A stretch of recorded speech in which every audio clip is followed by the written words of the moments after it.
So when, he's chomping on the bit, and getting behind the bit, so I'm a bit worried that the sun's in driver's eyes, so I don't know if I'll actually go on the right. So I'll go around here to the left. I can always go on the right. Oh, fall over everything. Hasn't got a clue where his feet are going. Wouldn't like to ride you over some Irish countryside at the moment. Good boy. Now, for the moments that he does relax, I need to show that I'm there with him by being instantly ready in a nanosecond to relax with him. There, good boy. At least he's not trying to jog home now. Yeah, the walk's really way too marchy. It's not relaxed. There's so much tension. He carries a lot of tension in his neck, and it manifests in his mouth. So yeah, he's not relaxed. What I'm going to do there is every so often just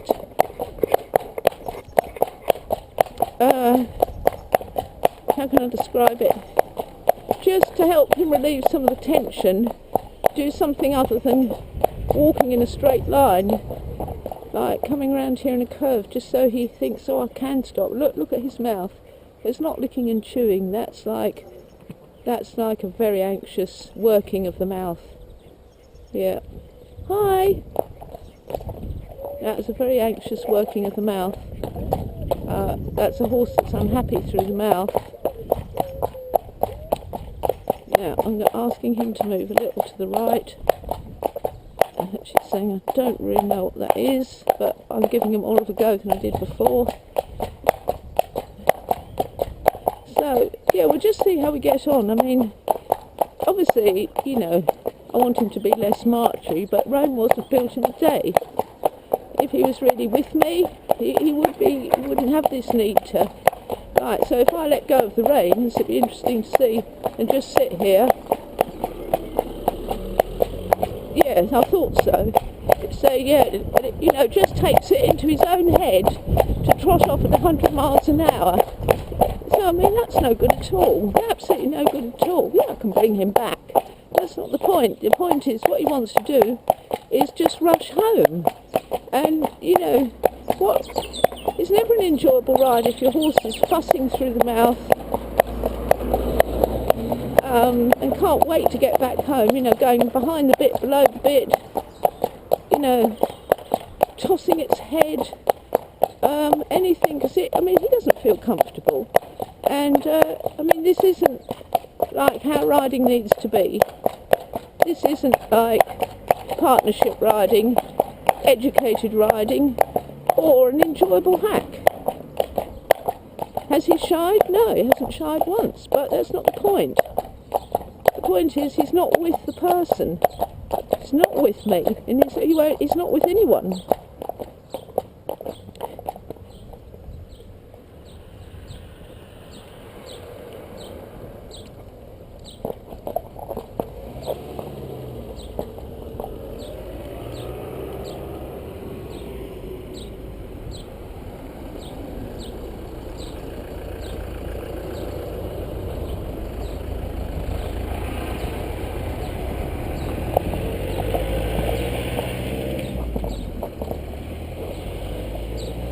Walking on, boy.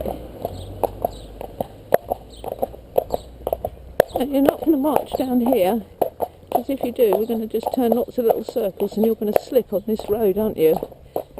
Okay, good boy. So every time you go to rush down the hill, you're going to just have a little turn. Yes, good boy. I mean, although he does all this, he is totally innocent. And, see, he's overbent now, He's just overbent. Because if you let out his head, he's gone. Whoa.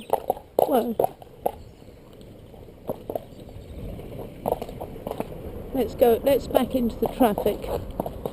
You see, he's not happy, is he?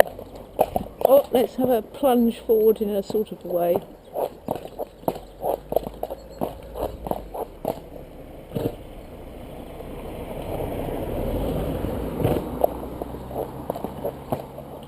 It's amazing the amount of horses that do this. Like, just... Now, this is temper and frustration that he can't go. So he's going to paw the ground. Right.